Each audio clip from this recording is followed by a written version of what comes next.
Okay, prospecting via cold email.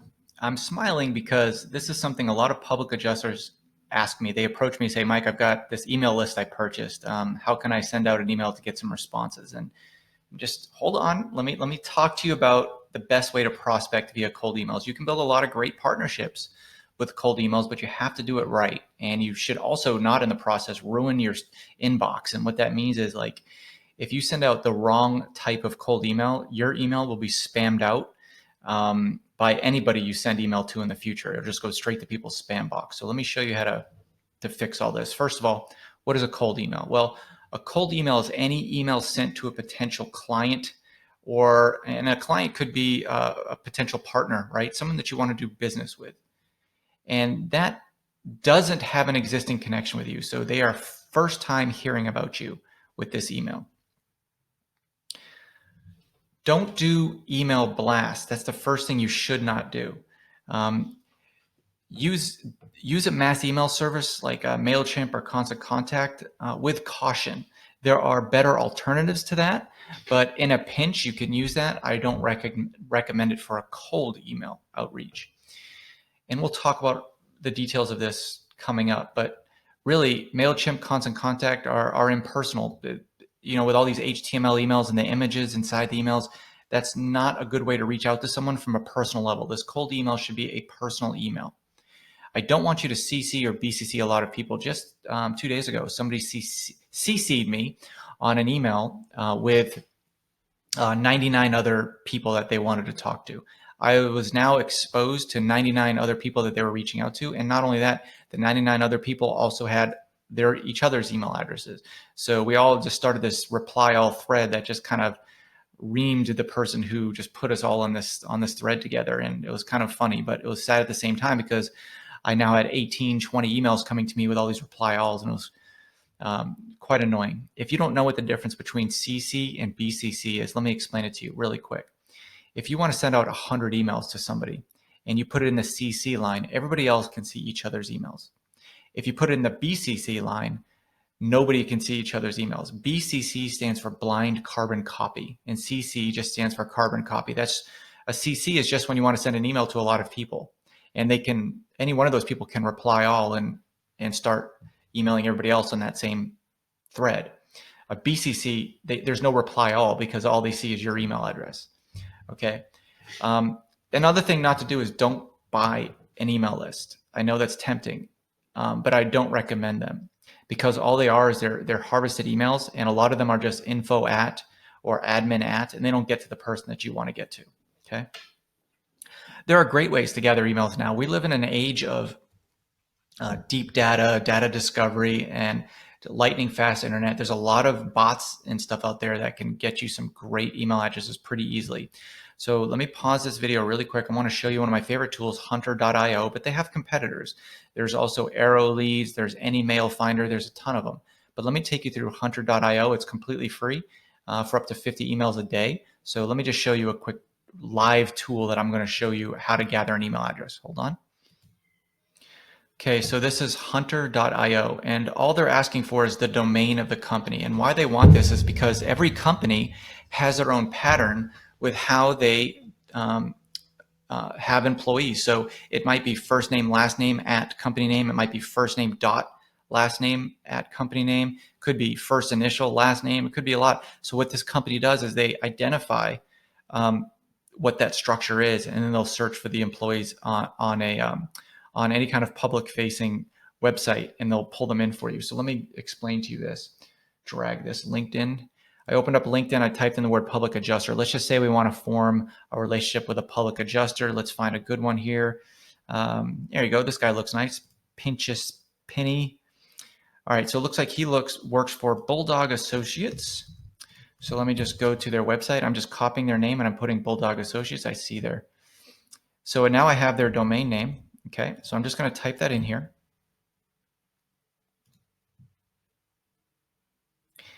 And now I see it came up with 23 results. And you can see it looks like first name at company name. Here's Paula, Amanda. So now I just have to scroll down the list and find that guy. What's his name here? Pinchas. All right. So I'm not going to take the time to do that with you, but I'm sure he's on here. If he's not, you just know that you can just type in Pinchas at Bulldog Associate or Bulldog Adjusters and get his email. It's that easy because the structure of all the emails is the same. Okay. Back to the presentation. So now we want to talk about getting emails that get a reply. And what you want to do is initiate a conversation based on something they did. And that's the reason why I don't want you just buying a list, because this needs to be a personal email. I'm telling you, I've spent many years buying lists and sending emails. I know the conversion rates. They're terrible. You're wasting your money for the most part. What you want to do is take the actual time, and you can get a virtual assistant to do this.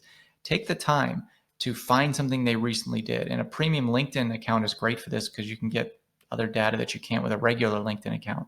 You want to look into Sales Navigator.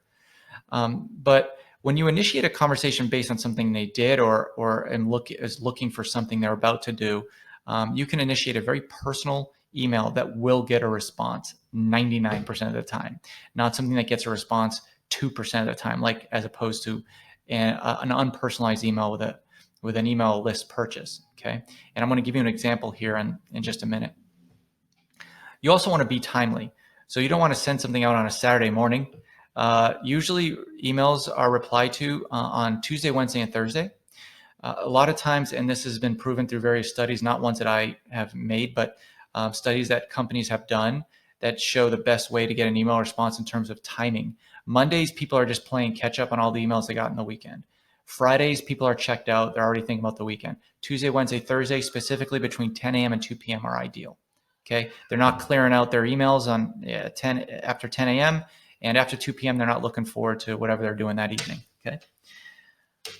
And that's just a general rule. But so be timely and deliver value, not a pitch. You want to share an article. You want to share a piece of advice. You want to share a video.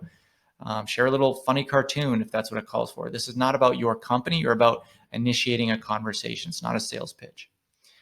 You want to also ask a question. What happens when you ask a question? Usually requires a reply, right? So ask a question, you're more likely to get a reply. And you want to follow up. If you use Google for your email, you want to use Boomerang. Boomerang's a great little add-on. Just go into your extensions sections in your Gmail account and download Boomerang. It's free. I mean, there's upgrades, but it's free. And basically what Boomerang will do is it'll sit right near your send button. So instead of clicking send, you can click send with a certain amount of timing. So you can click the send Boomerang button, which will be, I think it's yellow. And you can send, and then with the stipulation that if they don't reply, it sends you an email in 3 days or in 1 day or whatever. You can set those parameters. So if they don't reply, they will notify you that you need to follow up with that person. Okay. And then also use your real name. Using customer support or admin at or whatever doesn't usually get a good response. So in your email, the from line and the signature line should all have your name. Isn't that spam? Well, no, this is what spam looks like. When you get a spam message, usually includes a fake name, something pretty generic like John Smith or some off-putting name that is either so outlandish or it's so generic, it's quite obvious it's fake. A spam message isn't personalized. It's the same email that could be sent to anybody. And you're reading through the spam email and you know what, this could apply to 22 million other people. This doesn't affect me at all. This isn't a personal email. It's trying to come off as personal, but it's not. Spam emails aren't really meant to start a conversation. Rather, it's using a targeted or a direct response to try to get a purchase out of you or to try to further a conversation in regards to being about them and not about you. It usually has, if always, a commercial motive. And if it's not a commercial motive, a spam is just trying to get you to click a link so you can validate your email address so they can sell your email to other spammers. So you can tell nowadays, hopefully you're inclined enough to see what a spam message looks like, but make sure that yours does not look like that, okay? It is unsolicited, but if it's going to a potential business partnership, it's not unwelcome all the time, especially if it's written properly and you're trying to help them. If an email has an appropriate header information, like a subject line, it is personalized, it has their first name, it has something personal about them, and it offers value, then it won't be considered as unsolicited. So the key here is just send tons of value. And it doesn't have to be a long email. In fact, it should be quite short, but it should be personalized and just send value so they can, with a question, so they can respond and start a conversation with you. Here's a sample email that works pretty well. You're sending email. Let's say you find somebody on LinkedIn you want to network with, maybe another public adjuster, maybe a contractor. Okay. You say, hi, my name is, so-and-so, I work with, insert your company name. I noticed, insert something you notice about them. Maybe they had a post on LinkedIn. Maybe they're local and they wanted to recommend a good restaurant, and hey, I just ate at so-and-so. It's a new restaurant and I love it. That's something you noticed. Okay. And then add details to whatever you noticed. Now keep in mind, it doesn't have to be specifically about their business. It could be something personally that you're connecting with them on. All right. Your goal is just to start a conversation, to develop that relationship, which will eventually turn into a partnership. Too many people just try to send that cold email. Hey, I see you're in my industry. Let's partner. That's like trying to go up to bat and swing for a home run every time. It's rarely going to happen in your favor. So you finish off by saying, would you be interested in talking about this over coffee next Tuesday? Okay, so here's an actual example. Put those brackets into some kind of context. I noticed your post on LinkedIn about how you're looking for an administrative assistant. I actually just went through the process of hiring one. I can help you with some of the pitfalls that I encountered.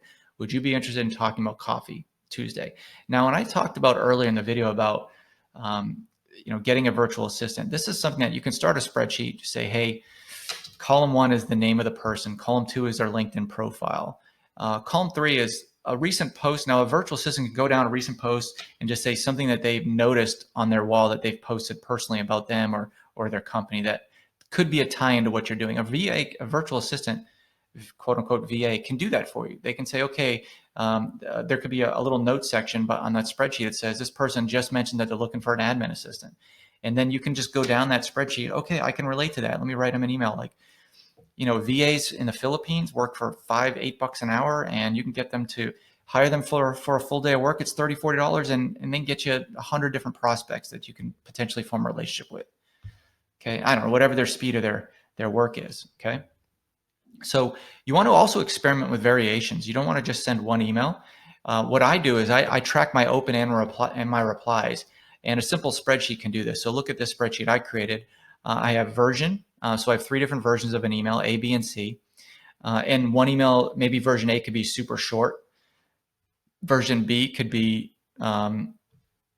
paragraph or 2, and version C could be a long, drawn out email. It's not fluff, but it's given them a lot of context. And what I did in this particular case is I tracked how many emails I sent, how many I opened, and then how many replies I got. And I could see that the long one here, I got 12 replies. Is this statistically significant to show it's better than the other 2? Probably not. The sample size is pretty small, but it's certainly showing, look at this, I'm getting 6% more replies than any other email here. All right. So actually I noticed that this is the replied. This is just how many sent versus opened, and this is sent versus replied. So you can see like version C is not getting as many replies as the super short version. This is the winner, 26%. Okay. How many partnerships did I close? But even though this has the most reply, this one, for some reason, B is getting the most partnerships closed. So in this case, B is the winner. But again, is this statistically significant? Probably not. The sample size is pretty small. I probably want to do at least, 300 or 500 before I can start seeing a clear pull away with one of these. All right. So hopefully this helps. There's a lot of great things you can do with cold email marketing, but a lot of people screw this up. So now you have the power and you have the knowledge and the tools to make it work for you. Good luck.